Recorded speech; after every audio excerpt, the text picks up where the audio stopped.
Bueno, ahí me comentan que estamos grabando desde los estudios aquí. Muy buenas tardes, bienvenidos a todos y a todas los que nos están viendo.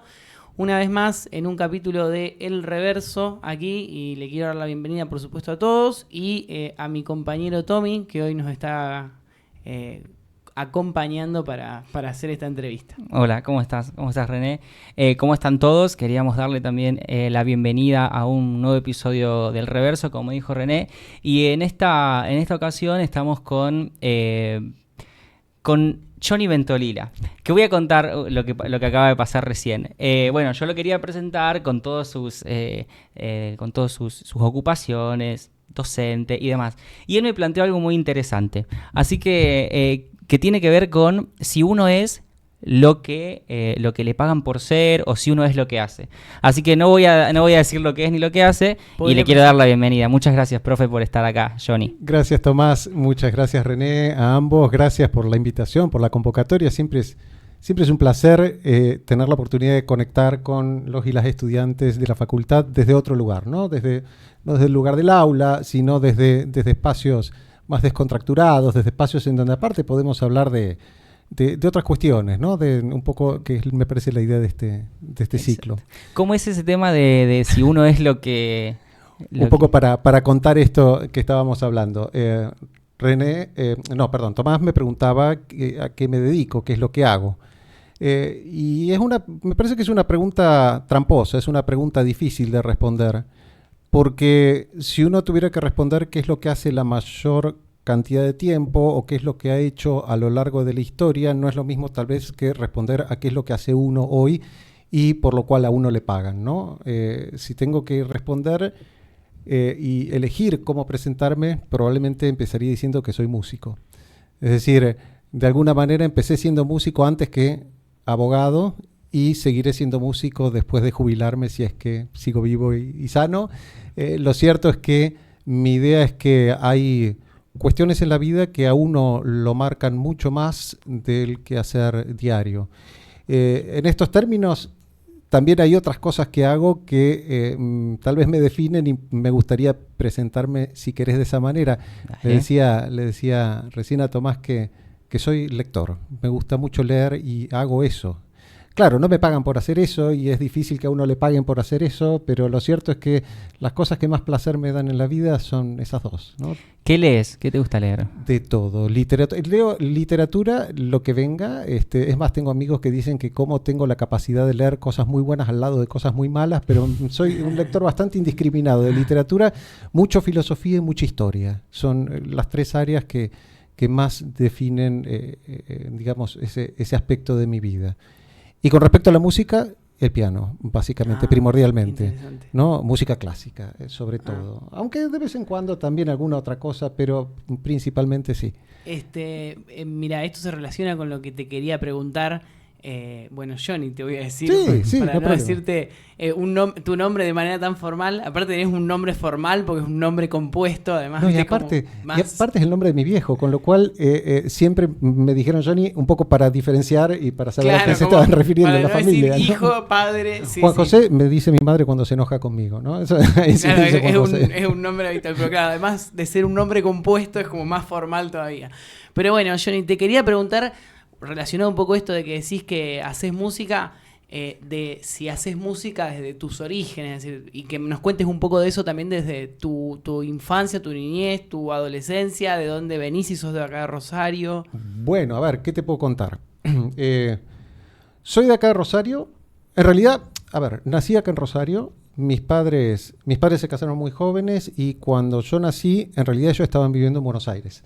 De hecho, yo viví un tiempo en Buenos Aires cuando era muy chiquito. No tengo memoria, recuerdos de aquella época, por supuesto, porque mi viejo es médico y estaba haciendo la residencia allá en Buenos Aires. Tenía 24 años en aquel momento él, así que estaba con eso. Después volvimos a Rosario un tiempo y después, por razones también de estudio de mi viejo, nos fuimos a vivir a Tampa un tiempo. Eran épocas muy difíciles para la Argentina, o sea, estoy hablando años 78, 79, pleno proceso militar. Y estuvimos un tiempo allá, sobre el Golfo de México, un lugar, bueno, Qué loco. la parte que los latinos hemos recuperado de Sí, los estadounidenses. Y después volvimos acá en la Argentina y ya después viví en Rosario todo el resto de mi vida. ¿Y cómo fue tu infancia? ¿Y recordás algo? Tengo un montón de recuerdos porque si bien en realidad fue haber estado un año, una cosa así allá, tengo recuerdos porque era muy distinto. Un poco, vuelvo a algo que hablábamos con René antes de empezar. El mundo que yo conocía cuando yo era chico ya no existe más.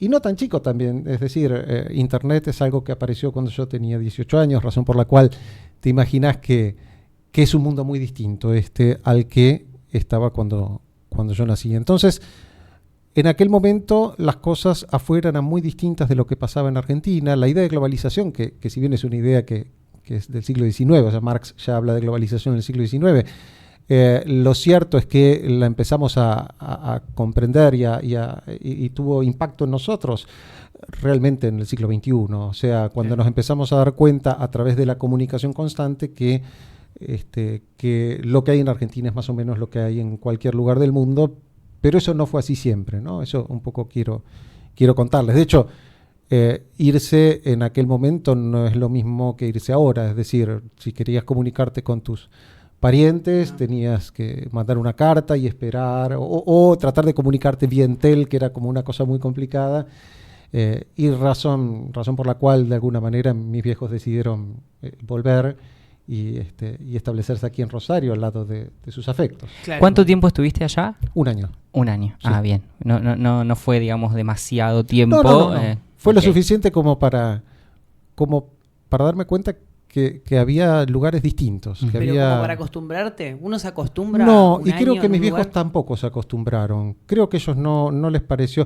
Ellos estaban bien en Buenos Aires y después, bueno, lo de Estados Unidos de alguna manera también impactó en mi madre, que es abogada, con lo cual no podía ejercer, con lo cual también eso marcó cierta cuestión. Ella siempre fue una persona que se dedicó mucho a su profesión, y un poco tal vez de ahí, o sea, me enseñaron con el ejemplo, que creo que es, si hablamos de docencia, el recurso pedagógico más importante que pueda llegar a haber, el ejemplo.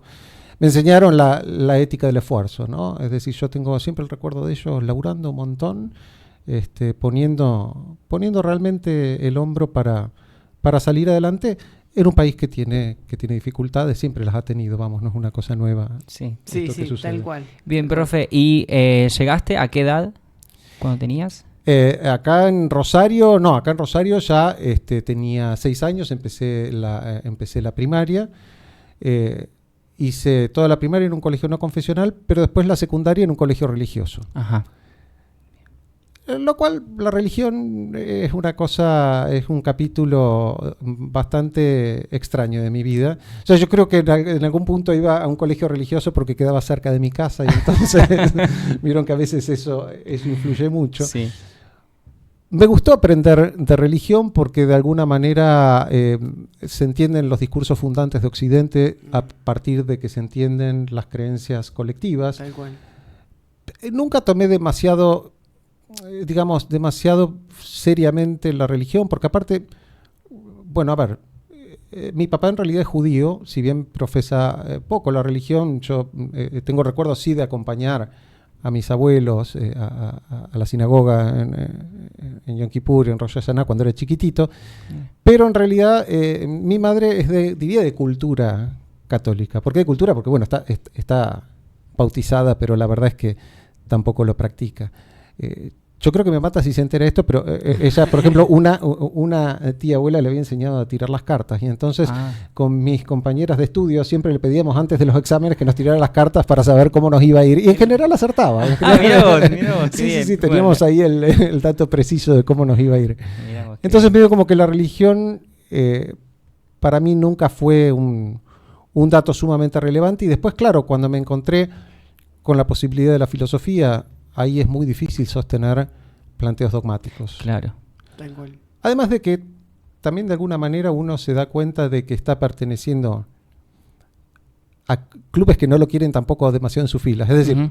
Sí. pertenezco al colectivo LGBT y de alguna manera eso hacía ruido, ¿no? Es decir, ¿qué hago acá Claro, Claro. claro. cuando evidentemente ¿Y no? eso Sí, cómo sí. impactó en tu secundaria, digamos, en ese paso por la escuela religiosa? Bueno, no, en realidad no fue una cosa, siempre fui una persona muy abierta de mente, traté de escuchar y de reflexionar y entendí la importancia fundamental de cierto tipo de discursos para construir también convicciones compartidas y colectivas, ¿no? Es decir, no se puede entender a la Argentina si no se entiende el discurso religioso, no se puede entender a la Argentina, o al menos a media Argentina, ¿no? Que hoy un Claro. poco es el problema que tanto aflora y del que tanto se habla, si no se entienden determinado tipo de condicionantes históricos, si no se entienden determinadas cuestiones que están por debajo, digamos, que bullen por debajo de lo que es lo que se manifiesta. Y sobre todo si uno está en esos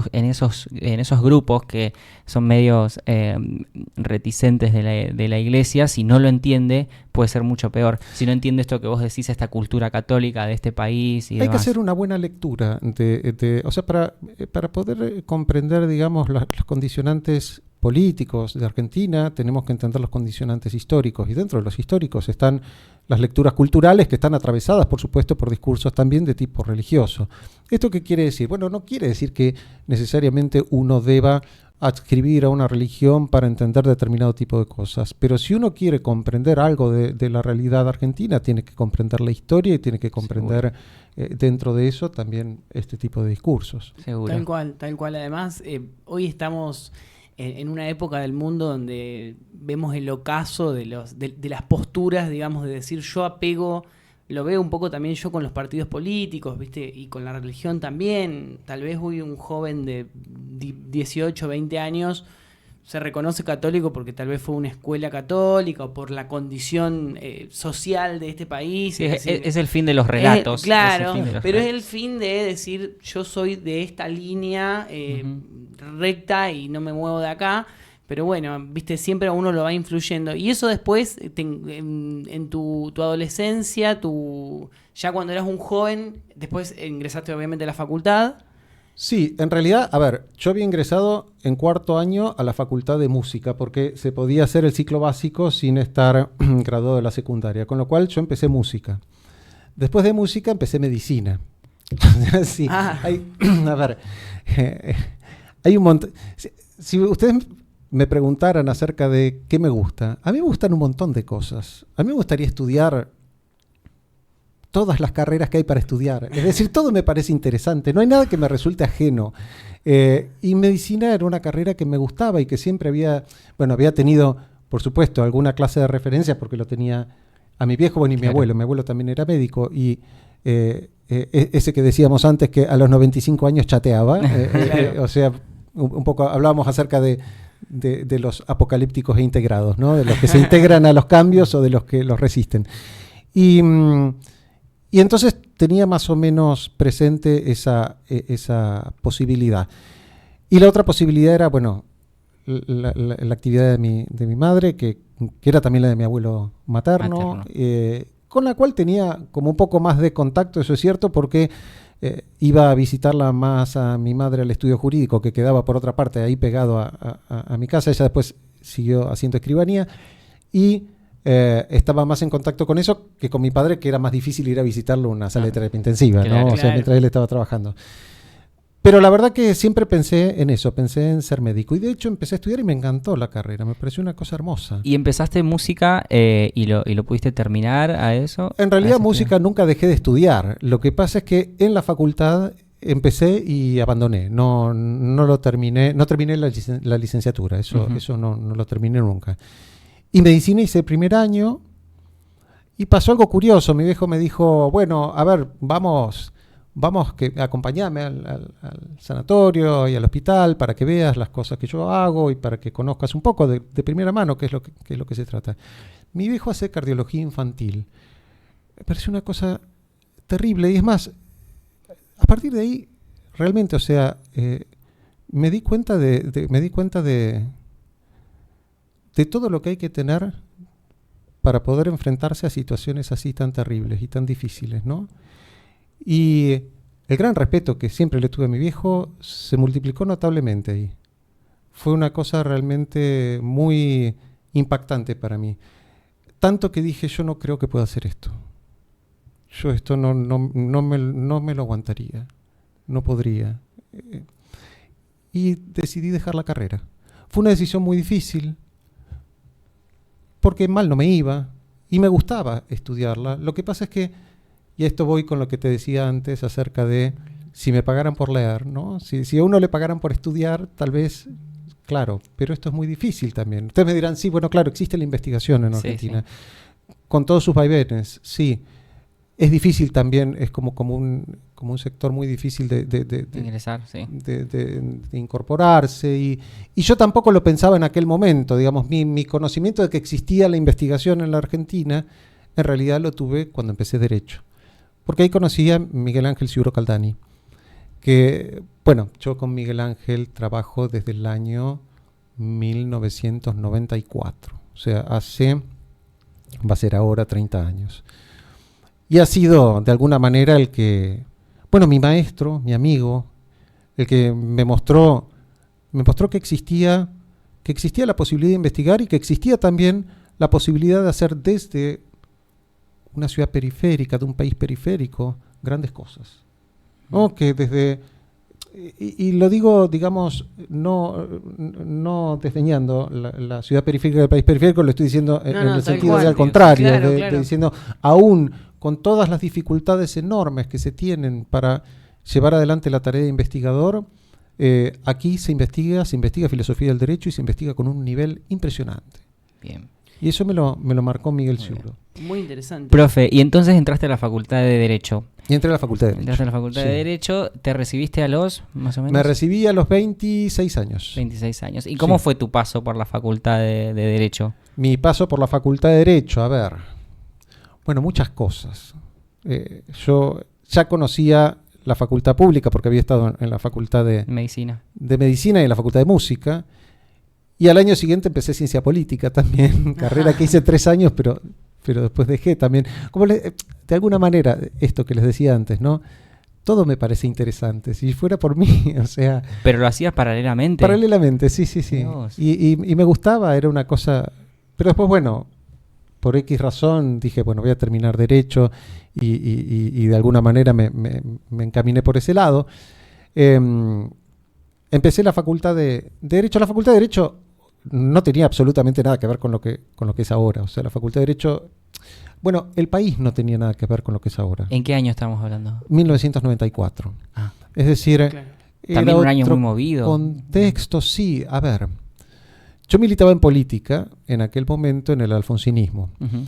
O sea, claro, éramos de quienes habíamos... Permítame usar el plural, yo no lo había hecho, pero no importa. Habíamos en el sentido de me sumaba a esa construcción colectiva, ¿no? Habíamos logrado meter presos a los represores, habíamos logrado restablecer la democracia, habíamos creído, con cierta ingenuidad, no digo que no, que con la democracia se come, se cura, sí, se ¿no? cura y pero se educa. Se cura y se educa. Y la verdad que... Digo con cierta ingenuidad porque después, claro, el mercado demostró que la lógica de la economía funciona de otra manera y Alfonsín lo vivió y lo vivió en carne propia con lo que significó, ¿no? La debacle del 89. Pero nosotros todavía creíamos en esas cosas. Bueno, de hecho, seré un poco anacrónico, pero todavía creo en esas cosas. En que se puede, digamos, hacer mucho desde la democracia y que se puede llevar adelante, digamos, un proyecto de país que piense desde esos lugares. Y claro, era la época del liberalismo menemista de los 90, ¿no? Y para nosotros, el año del Pacto de Olivos. El año del Pacto de Olivos que... A ver, mi juicio por el Pacto de Olivos no es un juicio del todo adverso, en el sentido de que yo creo que es necesario que los argentinos llevemos adelante alguna clase de consensos. Es decir... Hay cosas que no pueden discutirse y reeditarse cada 4 años.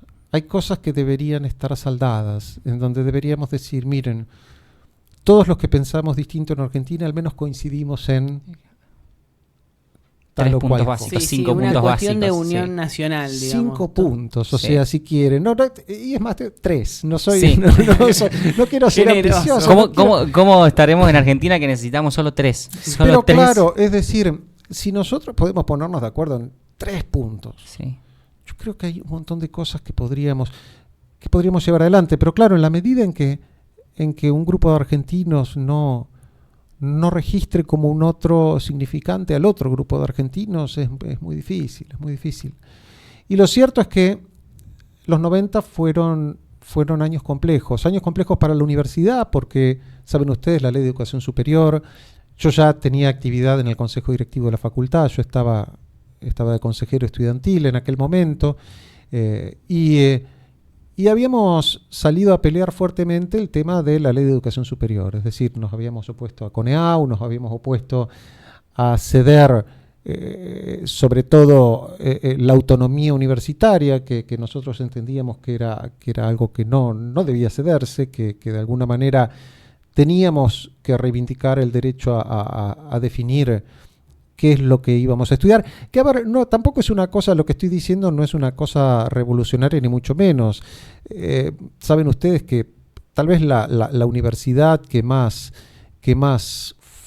digamos, se identifica como la primera universidad del mundo es la Universidad de Bolonia. La Universidad de Bolonia empezó con un grupo de estudiantes.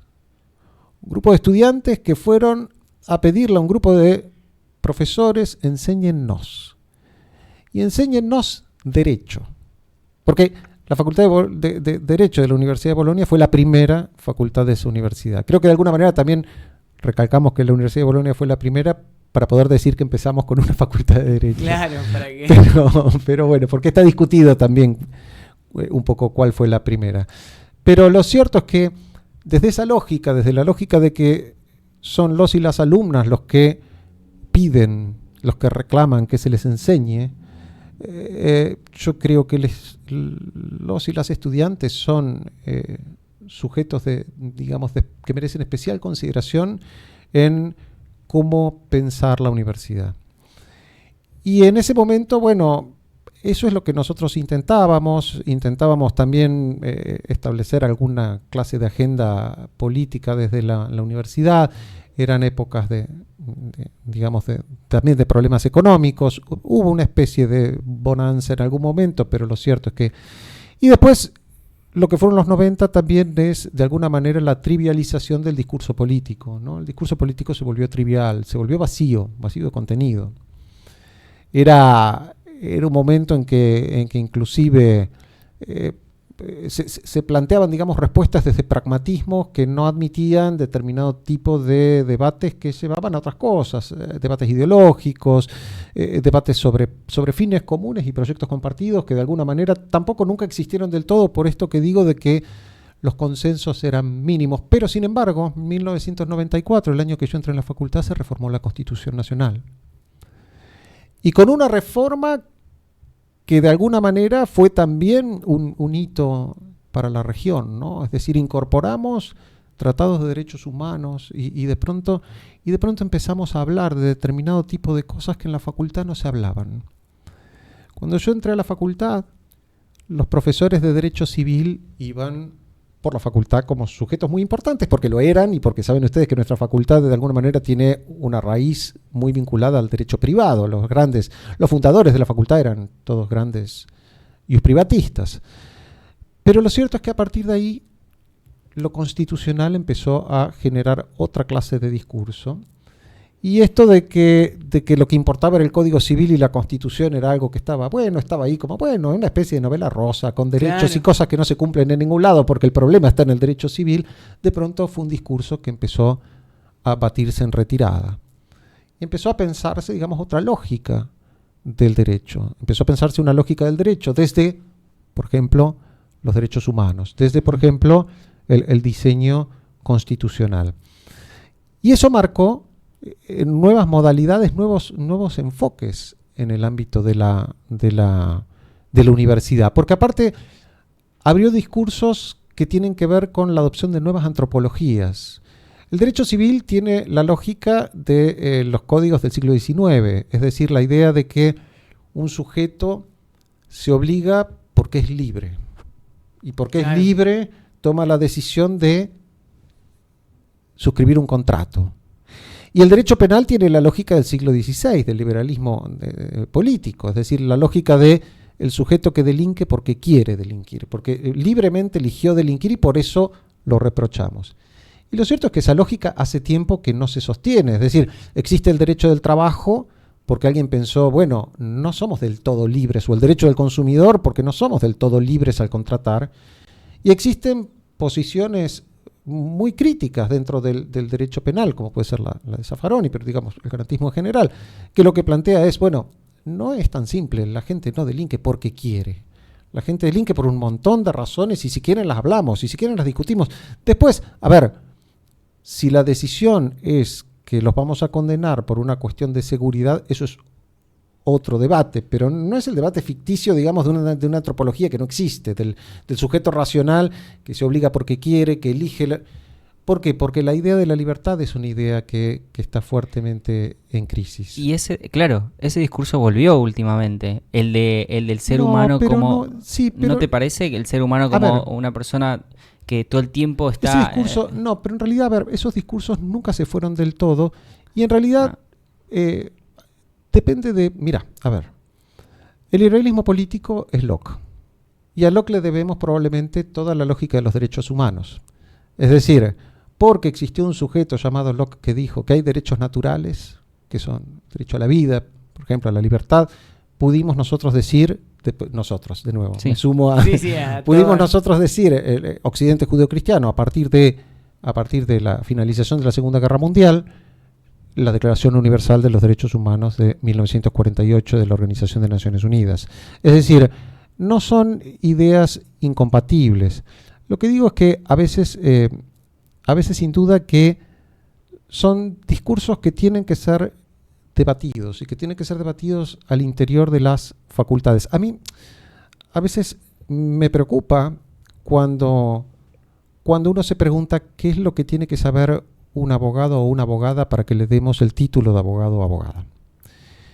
Y esa es una pregunta que está puesta sobre la mesa todo el tiempo cada vez que estamos por reformar el plan de estudios. Cada vez que estamos por reformar el plan de estudios, yo sé que los profesores y profesoras de Derecho Civil o Derecho Constitucional duermen tranquilos. Yo como profesor de Filosofía del Derecho tengo muchas preocupaciones porque siempre temo que alguien decida quitar mi materia, ¿no? Claro. Hay algún profesor que yo he querido mucho alguna vez dijo que esa perfumería jurídica, ¿no? Y yo creo que es importantísimo. ¿Por qué? Porque creo que es importante dar espacios de reflexión que permitan bueno, poner sobre la mesa y de algún modo evaluar qué significa asumir determinado tipo de discursos.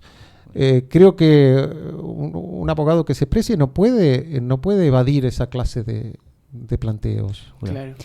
Profe, y entonces vos ingresaste a la facultad, te recibiste. ¿Cómo empieza después tu carrera docente? ¿Vos sabías que el hecho de que te gusta mucho aprender, sabías que querías ser docente? A ver, mi carrera docente empezó en el año 1994 mismo, el mismo año que yo entré en la facultad, Mira. porque rendí libre con Miguel Ángel Ciuro, Introducción al Derecho, y ese mes yo había rendido otra materia, Introducción a la Filosofía, y Miguel Ciuro me preguntó, ¿por qué haces esto? Una práctica Sí. que se sigue haciendo. Sí, Sí, algo que sí, sigue me dice, perdurando. ¿por qué haces esto? ¿Por qué rendís? Y entonces yo le expliqué, mire, en aquel momento lo trataba de usted, mire, ¿sabe qué pasa? Que yo perdí un año, dije, o sea, después mirado a la distancia uno dice, qué pavada, ¿no? Claro. Qué tontería. Perdí un año y quiero recuperarlo. Y él me dijo algo, me dijo, mira, la facultad no es una carrera de obstáculos, la facultad no es rendir la mayor cantidad de materias que puedas, la facultad es otra cosa, la facultad es un espacio en donde venís a formarte y te vamos a dar el título, sí, claro que te lo vamos a dar, pero vos no podés desaprovechar este tiempo que tenés aquí. Y le digo, bueno, ¿y qué se puede hacer al respecto? Me dice, bueno, si querés saber en serio Introducción al Derecho, vení y trabaja conmigo en la cátedra. Y ahí empecé a trabajar con él en la cátedra y empecé a trabajar en el Centro de Investigaciones de Filosofía Jurídica y Filosofía Social, donde nunca me he ido. Hace 30 años que sigo vinculado a eso. Y empecé a trabajar siendo, por supuesto, ayudante alumno ahí en cierta actividad docente, que después se extendió a filosofía del derecho y se extendió también a una materia que para mí fue, digamos, un espacio de grandes satisfacciones, que fue el derecho procesal civil y comercial. Que eso es otra historia, que si quieren los aburro con eso. Yo quería rendir procesal civil, quería en realidad cursar procesal civil, y el profesor con el cual yo quería cursar se había ido de la facultad, había habido un lío, y se había ido un tiempo de la facultad y había vuelto ese año. Entonces yo empecé a cursar en esa cátedra, y ahí conocí a una persona que también me marcó mucho, que fue Roxana Mambelli. Roxana se jubiló hace poco, fue juez de primera instancia de distrito en lo laboral y después fue camarista laboral. Y yo empecé a conocerla, y ella me invitó a trabajar al tribunal con ella. Ahí en el año 98 empecé siendo practicante del juzgado laboral 1, que era el juzgado donde ella se había, la habían nombrado juez subrogante, en aquel momento jueza subrogante, y era un juzgado que había estado vacante mucho tiempo y tenía 529 expedientes a fallo con plazo vencido cuando ella se hizo cargo. Sí, una cosa irremontable. Estaba prendido fuego. Cuando nos fuimos, porque ella se fue a otro, ella estaba subrogando ahí, se fue a Laboral 7, y yo me fui a la Cámara de lo Contencioso Administrativo, quedaban 60 de esos 529. Y lo otro estaba al día. La gestión. Sí, fue un éxito la gestión, pero muy buen balance. Fue difícil. Yo después, seguí con ella dando clases en procesal civil, con ella, en la cátedra de Adolfo Alvarado Belloso y con Andrea Meroy, y estuve como 15 años dando clases con ellos en procesal civil, y después, en el tribunal estuve básicamente en el fuero laboral, trabajé en Laboral 1, en Laboral 7, en contencioso administrativo, y en el 2007 empecé siendo juez del Tribunal Colegiado de Daños, y ahí estuve 10 años, y después hace ya 7 años en la Cámara de Apelación, en la Sala 4, en la Cámara de Apelación Civil y Comercial. Pero digamos, de alguna manera siempre recuerdo que en definitiva empecé siendo practicante allá lejos y hace tiempo en un juzgado laboral, que también un poco me marcó. Alguna vez alguien me dijo, pero laboral es una cosa que te formatea de una manera difícil para el derecho privado, porque te enseña que siempre hay un sujeto de tutela preferente, y en el derecho privado eso no es así, hasta que vino Consumidor, ¿no? Y entonces el derecho privado empezó a hacerse eco de la necesidad de tutela preferente respecto de determinado tipo de sujetos. Sí, así es. Relacionando un poco lo que contabas de que te escuchaba antes decir que estudiaste varias carreras y que seguís estudiando música, y después lo relacionaba un poco con el tema del plan de estudios que decías, de lo que tiene que tener un abogado para cuando le dan el título. Digamos, es muy loco, lo remontaba un poco a pensar el hecho de que, hablo de muchos años atrás, digamos, de la antigüedad incluso, y también lo que decías de la Universidad de Bolonia, de cómo antes la institucionalización de una carrera de grado, y eso viene un poco de la mano con uno en ese tiempo hacía o era lo que hacía. Me remito a los orígenes de la humanidad, cuando la figura del médico surgía porque un tipo le gustaba curar y era médico, y el abogado era un tipo que le gustaba abogar. Entonces, digamos, eso como a través del tiempo se fue institucionalizando, que hoy la universidad es una cosa mucho más, digamos, vos te dedicás a esto, haces tu carrera así, digamos, también incluso se ha perdido un poco eso de estar en la facultad me con un carácter resisto a eso. más académico. Me resisto a eso. ¿En qué sentido? Sí. Me resisto a que... A ver, por un lado es cierto esto de que en mucho nos definimos por lo que hacemos, ¿no? Esto un poco como empezó la charla. Nos definimos por lo que hacemos, ¿por qué? Porque de algún modo el trabajo nos vincula con los otros, define nuestros sentidos de pertenencia, y lo cierto es que la mayor parte del tiempo que uno digamos, está despierto, está trabajando, en condiciones tal cual. normales está trabajando. Ahora, la pregunta es, ¿qué es la facultad? La facultad es un espacio en donde uno va a buscar algo para trabajar, en donde uno va a buscar una Claro. herramienta para trabajar, o la facultad es un espacio donde uno piensa. Mira, cuando hace unos años atrás discutíamos en el Consejo Directivo el título intermedio, el título de bachiller, bachiller universitario en Derecho, de alguna manera una de las cosas que se había instalado es, bueno, ¿para qué sirve un título que es meramente académico, que no tiene, independientemente de que yo no hago esas lecturas, el título de doctor es un título importante y es un título meramente académico, no habilita Claro. nada, ¿no? Pero, o habilita determinado tipo de, pero no en términos de profesión. Y me acuerdo que Miguel Ciuro, que en aquel momento estaba en el Consejo Directivo, decía, una persona que ha pasado por la facultad tiene una cabeza distinta. No importa si terminó o no terminó la carrera. Entrevió algo Sí, efectivamente. que es diferente. Pudo estar inserto en un contexto que le mostró un universo que si no hubiera advertido. En esos términos digo, ¿a qué va uno a la facultad? Y cuando uno diseña un plan de estudios, ¿en qué piensa? ¿Uno piensa en que ustedes necesitan una herramienta para ganarse la vida o uno piensa en que ustedes necesitan tener una cabeza lo suficientemente crítica y pensante como para ser libres, ¿no? Claro. Como para tomar decisiones que implican un conocimiento del mundo que no se los da Sí, otros otra espacios. institución, otro Sí, espacio. sí. Sí, igual, viste, eso tiene como un choque muy grande hoy en día con el modelo de sociedad al que vamos. Y además con cómo es hoy en día la facultad. Hoy en día la facultad es muy distinta.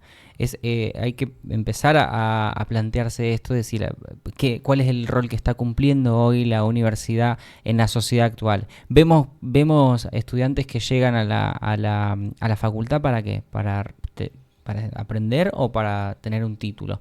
¿Cómo ves vos hoy la facultad y en especial la facultad de Derecho? Siempre hubo de los dos. Siempre hubo de los dos. Siempre hubo, digamos, alumnos y alumnas comprometidos con el saber y comprometidos con aprender y que vienen con el espíritu de los alumnos de Bolonia, ¿no? De quiero llevarme conocimiento. Yo, la verdad, hay una cosa, quiero que me formes, pero hay una cosa que tengo que decir, que en realidad para mí eso me parece un gran mito, porque en realidad yo aprendo más de mis alumnos y alumnas que tal vez ellos de mí. O sea, me han enseñado tanto a lo largo de los años y he aprendido tanto con la docencia que realmente creo que la deuda de gratitud la tengo, sin duda, que la tengo yo con ellos. Pero digo, hay de los dos. Es cierto que la facultad, tal vez ustedes se estén refiriendo a que está menos concurrida. Sí, eso es cierto que está menos concurrida. Desde el Consejo Directivo estamos trabajando seriamente en averiguar por qué y en ver cómo podemos revertirlo.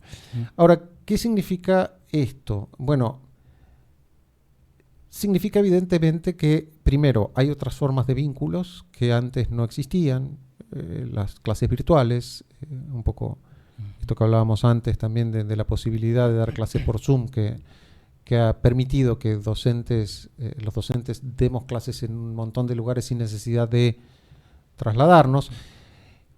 Y también es cierto que ha habido cierta, digamos, cierta situación de descrédito institucional que de alguna manera también impacta a veces en la universidad. Yo creo primero que eso es relativamente reversible. Creo que podemos convencer a la comunidad educativa de que habite los espacios de la facultad, que se apropie de los espacios de la facultad. Porque aparte, como decía, a ver, los griegos tenían un mito interesantísimo para referirse a la apropiación del saber.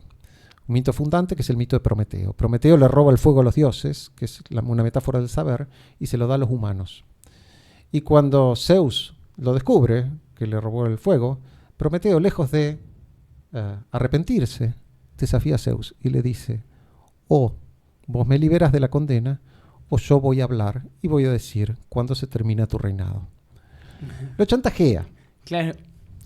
Y Zeus termina liberándolo.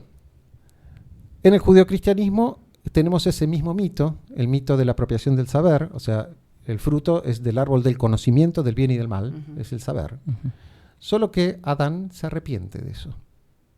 Cuando Dios le dice, comiste del fruto que yo te prohibí, él se arrepiente. Yo creo que, digamos, que debemos motivar y debemos proponer el espíritu griego. Hay que robar el fuego a los dioses. Hay que hacerse cargo de que todo acceso al conocimiento implica costos, implica esfuerzo e implica muchas veces algo más que ir para leer las 3 páginas que necesito para sacar un 6 e implica, por ejemplo, instalar debates.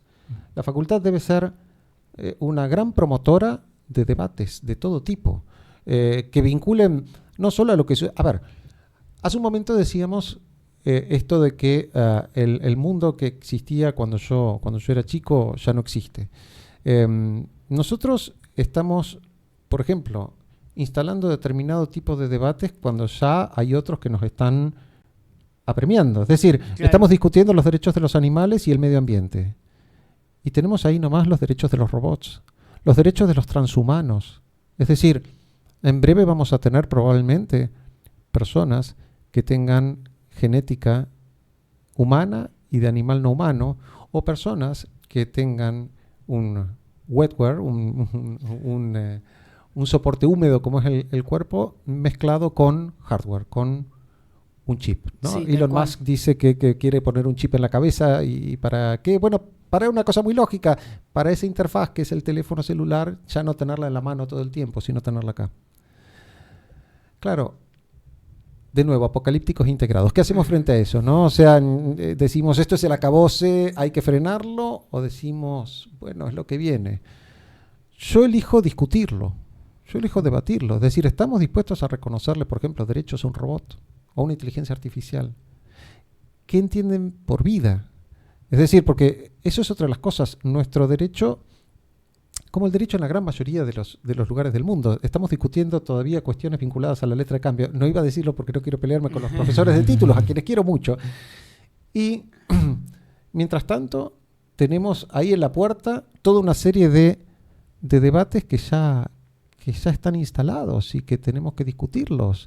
O sea, ni siquiera podemos ponernos de acuerdo en qué significa vida. Si vida significa algo así como una serie de procesos físico-químicos, bueno, estamos ahí nomás de producir otras formas de vida que no son las que naturalmente, la palabra naturaleza me genera un montón de problemas, pero digo, naturalmente hemos generado. Entonces, la pregunta es, ¿el derecho tiene algo para decir respecto a eso? ¿O vamos a seguir hablando de los derechos de la Francia decimonónica? Por supuesto que esto implica toda una ruptura, esto implica toda una decisión, y yo no pretendo, por supuesto, no le estoy echando la culpa, bueno, justo hablamos de títulos, valores, pero no le estoy echando la culpa a una disciplina en particular. Estoy diciendo que esto es algo que entre todos tenemos que pensar. Hay una serie de cambios enormes que han pasado en muy poco tiempo y que necesitamos metabolizarlos y necesitamos de alguna manera hacer que el derecho refleje eso, que el derecho refleje una nueva antropología, que el derecho refleje una nueva filosofía, un nuevo aproximarse a problemas que no son los problemas que tenían los que diseñaron la matriz del derecho. No digo ya el plan de estudios, digo la matriz de lo que llamamos derecho hace 150, 200 años. Exacto, exacto. Bueno, yendo a un plano más personal de tu vida, si te parece interesante, digamos, en tus momentos de ocio, en tus momentos de tiempo libre, ¿qué haces además de hacer música? Leo mucho, cuido un jardín. Cuidar un jardín es... una disciplina muy comprometedora. Bueno, hay que tener mucha responsabilidad. Es un compromiso filosófico. Es un compromiso filosófico con quienes vendrán. Yo planto árboles que yo no voy a ver crecidos. Excelente. Pero alguien los verá. O tal vez los vaya a ver. Dice Harari que en 50 años probablemente, o en 40 años probablemente estemos extendiendo el límite de la expectativa de vida humana a 150 o 200 años. ¿Quién te dice que tal vez seamos los primeros en... Bueno, ustedes sí, yo, ¿quién te dice, la gente de mi edad, que seamos los primeros en llegar? Pero lo cierto es que Lo que digo es que detrás de cuidar un jardín hay eso, ¿no? Hay una decisión existencial de, bueno, me comprometo con quienes vendrán, pago hacia el futuro lo que otros en el pasado han hecho por mí, plantando estos árboles que yo hoy veo enormes, ¿no? Muy interesante. ¿Cuál es tu planta favorita? No tengo ¿No una. tenés? No tengo una. Tengo muchas. Supongo que los jazmines me hacen acordar a mi infancia, porque había en ese jardín que era de mi abuelo, había muchos, y tengo el recuerdo del verano, de cuando iba. Pero no tengo plantas favoritas. Y en realidad tampoco tengo, digamos, una identificación, un vínculo profundo ni con los espacios ni con las cosas. De alguna manera siento que, bueno, somos un abrir y cerrar de ojos, y si pensamos que el Big Bang fue hace 13.800 millones de años, o sea, que son 75 años promedio que vivimos. Sí, tal cual. Bueno, pero sin embargo, una de las cosas que te surgió cuando te preguntamos qué hacías es cuidar un jardín. Cuidar un jardín, O sí. sea, vos decís que no te apegas mucho a las cosas que haces, pero es una de las primeras cosas que te surgió. Sí. Imagínate si te dedicaras, si tema- ocupara muchísimo A ver, tiempo. el tema con el jardín tiene que ver más con una cuestión no vinculada al espacio, sino vinculada al tiempo. Es decir, cuidar un jardín te conecta con otra temporalidad, te conecta con una temporalidad no humana. Vos plantás algo que va a vivir y va a ser espectacular dentro de 150 años, o 70 en el mejor de los casos, lo cual implica que su desarrollo es lento, lo cual implica que tenés que dejar tu ansiedad de lado. Es decir, que todo lo que plantes te obliga a conectarte con una temporalidad que no es la temporalidad en la que vivimos, y menos aún la temporalidad en la que vivimos actualmente, en donde el celular nos marca el biorritmo, Claro. ¿no? Y en donde estamos todo el tiempo contestando mensajes, todo rápido. todo rápido, todo ya, todo lo necesito para... Porque en definitiva también es la lectura mercantilista, es el tiempo es dinero, entonces no se puede perder el dinero. Pero bueno, eso es otra... Claramente un profesor de filosofía. Sí. ¿Quién le encuentra esa explicación a plantar un árbol? Claro, es buenísimo. claro. Es Viste muy que bueno. hay una historia así medio cliché de que unas cañas indias que las plantaban y estaban como unas cañas que eran 50 años para sacar raíces, entonces la semilla no crecía, no salía nada a la tierra porque estaba haciendo crecer las raíces, y después muy poco tiempo crecían unas cañas gigantescas de no sé cuántos metros. Entonces era como el arte de la paciencia. Pero es que eso sucede, ejercitas el arte de la paciencia, y es importante también ejercitar el arte de la paciencia. O sea, hace 50 años atrás nadie hablaba seriamente de ansiedad, nadie tenía crisis de ansiedad. O sea, sí las tenían, se llamaban de otra manera, pero lo que voy es la idea de cómo el ambiente, y ahora ya no me refiero al medio ambiente en términos de naturaleza, sino el ambiente de lo que producimos nosotros, los humanos, nos afecta, y nos afecta ¿cómo y por qué? Porque nos genera una temporalidad que no tiene que ver con nuestro biorritmo. Claro. Es decir, de alguna manera me da la sensación de que poder conectarse desde otros lugares con el tiempo, y poder conectarse desde otros lugares también con el espacio. Es decir, hace 50 años atrás, si te ibas de viaje a algún lugar, te iban todos a saludar porque era una cosa, todo era remoto y no se sabía cuándo volvías, y si te ibas por un tiempo largo. Hoy en día, el mundo se ha hecho pequeño. El mundo se ha hecho tan pequeño que estamos pensando seriamente en que tenemos que salir de este mundo para poder sobrevivir como raza, porque lo cierto es que sabemos no solo que el mundo es pequeño, sino que lo estamos llevando al límite. Y bueno, hay distintas formas de pensar la distancia, y hay distintas formas de pensar el tiempo. Un jardín ayuda a pensar el tiempo desde otros lugares. Pienso que en realidad, te voy a decir algo, no sé si no es una cuestión de tanto de profesor de filosofía, sino como sujeto que le gusta leer.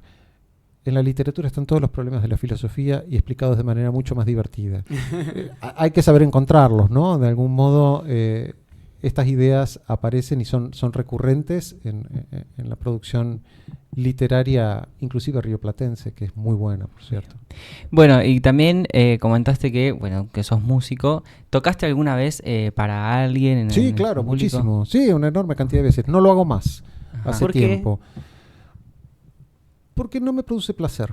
Ah, bien. Ya no, Entonces No, lo haces. nunca me produjo demasiado placer. Era una cosa que había que hacer en algún momento. Sí, la última vez que toqué fue en un homenaje a una profesora mía que falleció. Y para mí fue una cosa importante, digamos, estar ahí por ella, no por mí.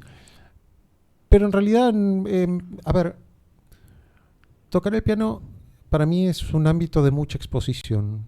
Y estar expuesto, porque es una exposición emocional, ¿no? Claro. Estoy mostrándote Ujú. toda una, digamos, una dimensión mía que me hace vulnerable, ¿no? Sí, Y que es muy íntima, sí, que es muy muy íntima.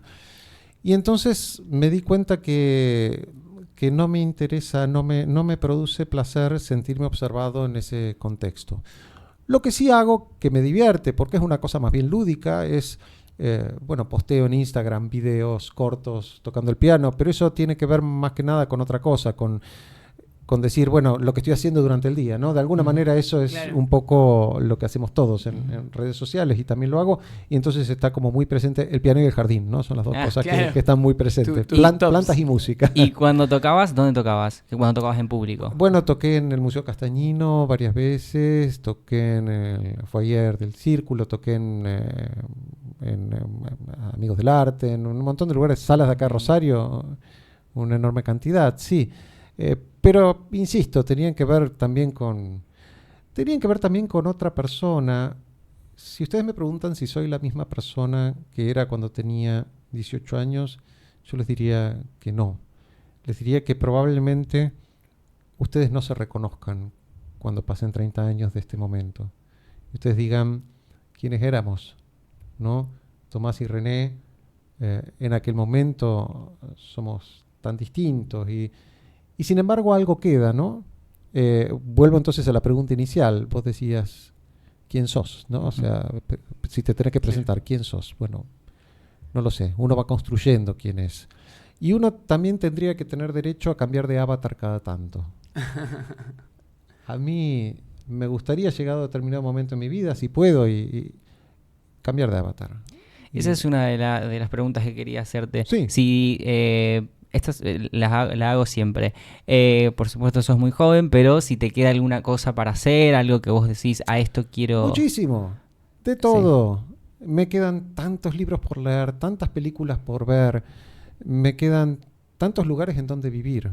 ¿Sos cinéfilo? ¿Te gusta Bueno, a ver, depende de qué entendés por eso. En general, mis amigos nunca dejan que yo elija películas porque siempre elijo la que ganó la libélula de Goma Eva del Festival de Timbuktu, en donde todos se miran, nadie habla, la fotografía es fantástica, la música es increíble, pero el guión no se entiende. Pero nadie lo entiende. ¿De qué va? Una No se película entiende dura 5 horas. 5 horas, exacto, Sí, exacto. sí, 5 horas de silencio y de mirada. Así de, entonces, claro, y vos decís qué obra de arte. No puedo creer qué cosa increíble esto, y todos me miran como diciendo, no podés ser. Diciendo, basta, No podés hacernos esto. No hagas más esto. Ya no me dejan. Lo que miro es eso y como cosas muy puntuales. No miro series, lo cual me deja muy afuera de todo. Eso me pasa. Game of Thrones no la vi y me sentí excluido del 90% de las charlas de mis amigos durante años. Porque hablaban de cosas que yo no entendía. Y cuando les dije, bueno, quiero verla, me dijeron, son como 1 millón de temporadas. Y como te dije, no, por Dios, o sea, hay tantas cosas por hacer que esto no es. Pero me gusta ver películas, ¿Qué me gustaría hacer? ¿Qué cosas me quedan por hacer? Bueno, muchas cosas. Quiero vivir en una isla. No sé cuánto tiempo. Vivir para mí es más de 6 meses. Pero okay. Sí, o sea, más de 6 meses. Al menos una temporada de primavera-verano, ¿no?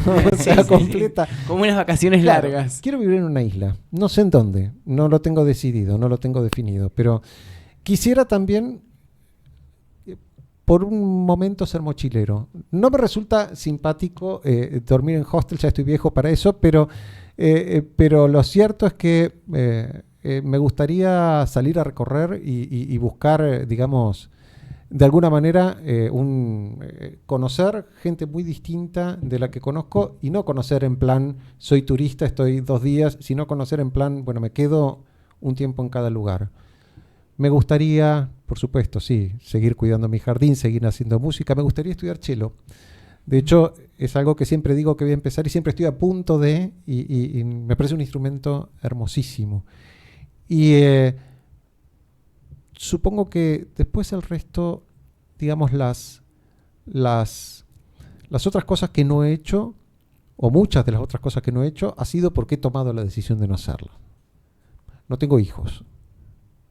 Pero eso ha sido una cosa que más o menos he pensado y he llegado a esa conclusión. Bueno, de los imperativos, estos de plantar un árbol, escribir un libro y tener hijos, yo creo que uno puede elegir el que quiera, ¿no? ¿No te hubiera gustado tener hijos? ¿O no? Me decís que lo pensaste, pero quizá nunca fue algo muy importante. No estaba en los planes.